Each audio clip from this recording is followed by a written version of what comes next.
Hello and welcome, my name is David Lees, and in this video I'll be looking at Transformers Rise of the Decepticons issue 22, formerly known as A Bold New Era, but they sorted that out and gave it a decent title. The Rise of the Decepticons is fully underway, as we saw in the last video.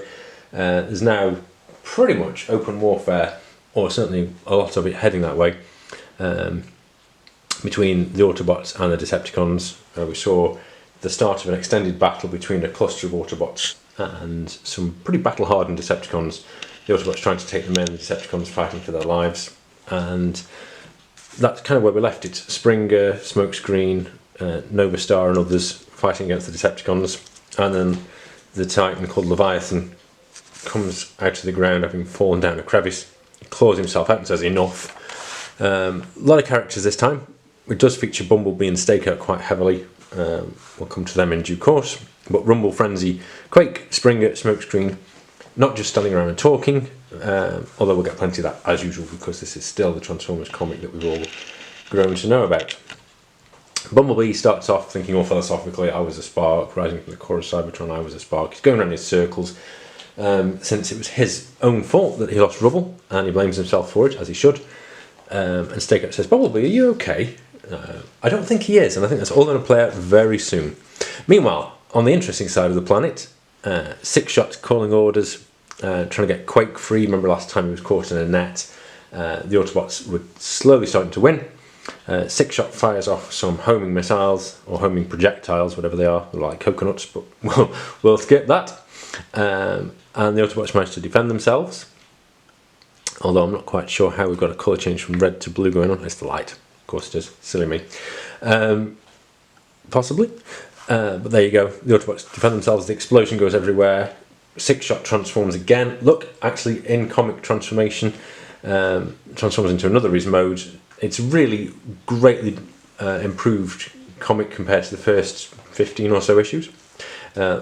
He comes hammering in a kind of a bulldozer tank kind of mode. Windblade leaps down on him, nearly manages to stick a sword in his back. You think you get to put a sword through me twice in one lifetime? Wrong. Meanwhile, Quake with his passengers, Frenzy and Rumble, start hammering in as well. The Autobots are having no success against Quake's armour. It's just bouncing off. So Sure Shot and Nova Star try and support Windblade. They realise what's happening because, as we saw at the end of last issue, here comes Leviathan, who, just for scale, is absolutely massive. He's huge. He just grabs a hold of Quake, throws him to the ground, smacks him up. I'm not sure that's a fist or a foot. Anyway, it's not good for Quake. Sixshot decides on a tactical withdrawal. The Autobots think about chasing after them, but no, they have a partial win that they could lose. So they've managed to secure their prize, Rubble's killer. So Quake, who killed Rubble way back, Quake has to answer for his crimes, and it seems the best way to do that is to put him in manacles, on a transformation lock, and parade him through the middle of Cybertron's biggest cities.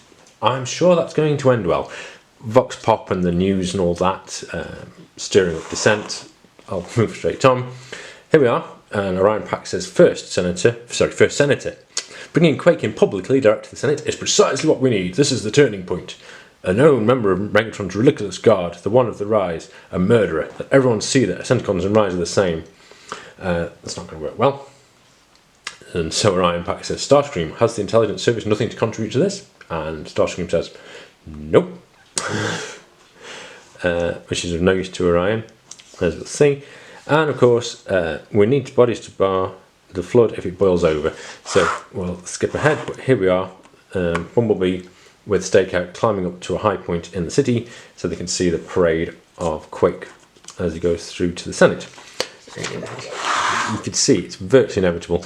The Autobots are completely outnumbered. There's a brilliant bit here.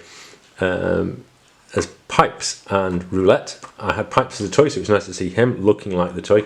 But look, there's Brawn. There's a bot who knows how to stand, and he sure does. Brawn's just got the pose. He's spot on, unlike my focusing. There we are. But yeah, there's Brawn, just standing, shoulders out, chest forwards. Here they come.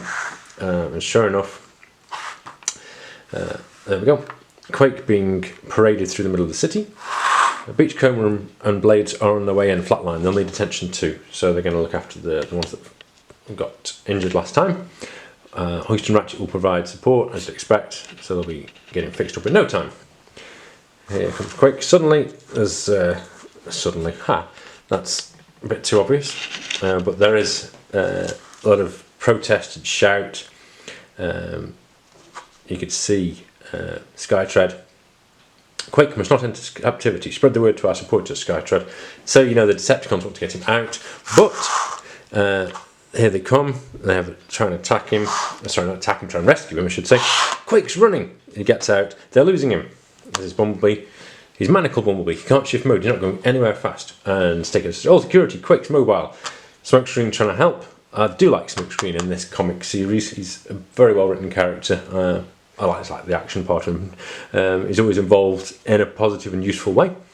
Meanwhile, Quake encounters one of these guerrilla things that we looked at last time that I have never yet understood their purpose or even their being on Cybertron. They have a go at him. He fights back. They injure him, but not fatally. He rips them to pieces, basically, indeed. I keep saying basically, but it's a good fight. This sword gets pulled out. Quake takes one in the hand. And eventually the slaughters them where they stand. Which is, as we see, Quake goes on, pulverizes them completely, eventually getting away.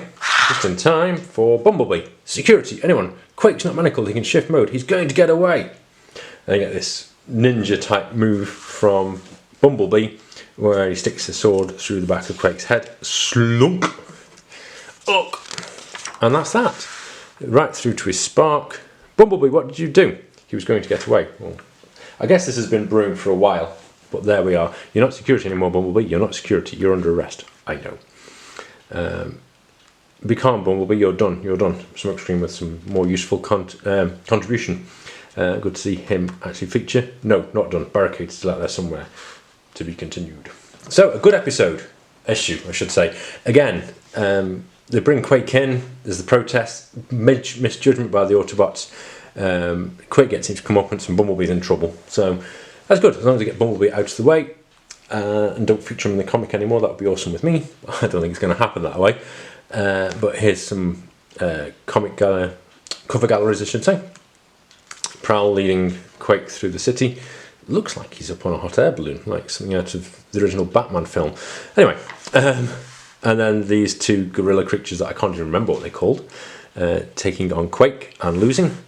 Promo for the Turtles. Promo for